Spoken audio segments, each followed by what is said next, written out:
रात्रि बहुत हो गई है, विश्राम करो। जब राम जी आए विश्राम करने के लिए तो लक्ष्मण जी चरण दबा रहे थे। लक्ष्मण जी चरण दबाने लगे, दबाते दबाते लक्ष्मण के आंखों से आंसू निकलने लगे। जब आंसू निकले तो गरम गरम आंसू जब राम जी के चरण पर गिरे तो राम जी की आंख खुल गई। राम जी उठकर बैठ गए, बोले लक्ष्मण तुम रो रहे हो, क्यों रो रहे हो? क्या तुम्हें अवध की याद आ रही है? बोले नहीं। भरत भैया की याद आ रही है? बोले नहीं। माता सुमित्रा की याद आ रही है? बोले नहीं। राम जी बोले फिर क्यों रो रहे हो? लक्ष्मण बोले भैया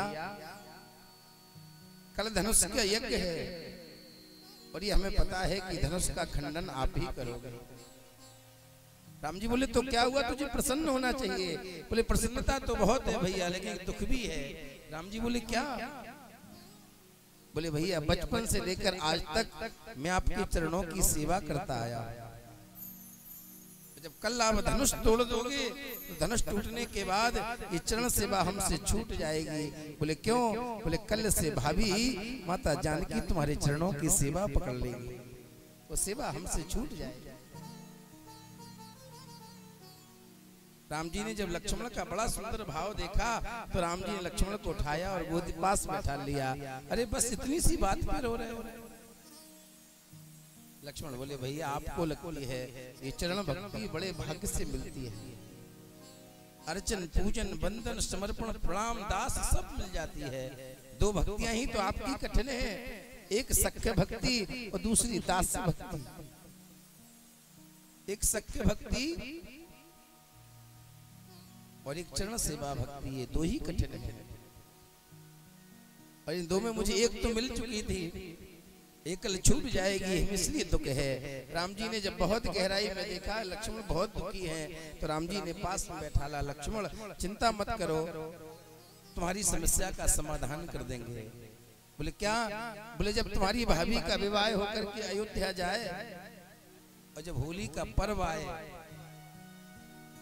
तो सबसे पहले देवर अपनी भाभी पे रंग डालता है, और जब रंग डालता है तो बदले में उससे भाभी कुछ ना कुछ देती है। लक्ष्मण जी बोले तो बोले जब अयोध्या में होली का पर्व पड़े तो तुम भाभी के ऊपर रंग डाल देना, और जब जानकी तुमसे मांगने की कहे तो मेरी चरण भक्ति मांग लेना, तुम्हारी भक्ति पुनः प्राप्त हो जाएगी। लक्ष्मण जी प्रसन्न हो गए, और जब प्रसन्न हुए महाराज तो होली का पर्व आया। लक्ष्मण जी ने भरत से पहले ही रंग डाल दिया, ऐसा ना हो कि भरत भैया मांग ले।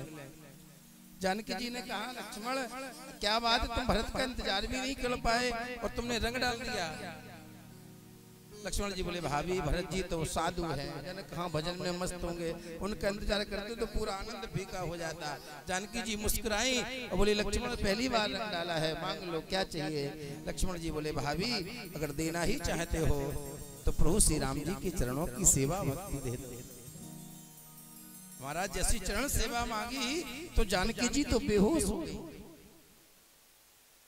महाराज जल के छींटे लगाए, वैद्य हकीम बुलाए, झाड़ फूक करने वाले बुलाए, लेकिन जानकी को होश नहीं आया।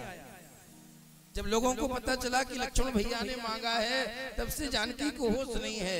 तो दशरथ कौशल्या कैकेयी सुमित्रा सब राम लक्ष्मण को ताने मारे, ऐसा क्या मांग लिया, जब से मांगा है तब से होश नहीं है। और भरत जी को पता चला तो जो भरत साधु है वो भी लक्ष्मण को डांटने लगे, अरे लक्ष्मण तुमने क्या मांग लिया। जब भरत ने डांटा तो लक्ष्मण जी को बुरा लगा, बोले भरत जी तो साधु आज तक कभी नहीं डांटा, आज पहली बार डांट रहे हैं। तो राम जी के पास गए, बोले प्रभु क्या धर्म संकट में डाल दिया, भाभी से जब से चरण सेवा मांगी है भाभी ने तो नेत्र ही नहीं खोले। राम जी बोले लक्ष्मण जब किसी के शरीर से प्राण निकाल दोगे तो क्या शरीर वो जीवित रहेगा, उसके शरीर में कोई प्राण नहीं रहेगा।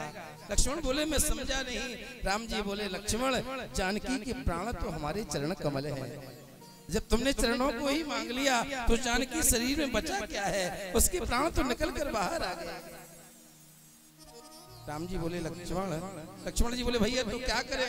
राम जी बोले जाओ भाभी से कहना, भाभी अगर दोनों चरणों की सेवा नहीं दे सकती तो ऐसा करो, एक चरण की सेवा हमें दे दो और एक चरण की सेवा आप रखो।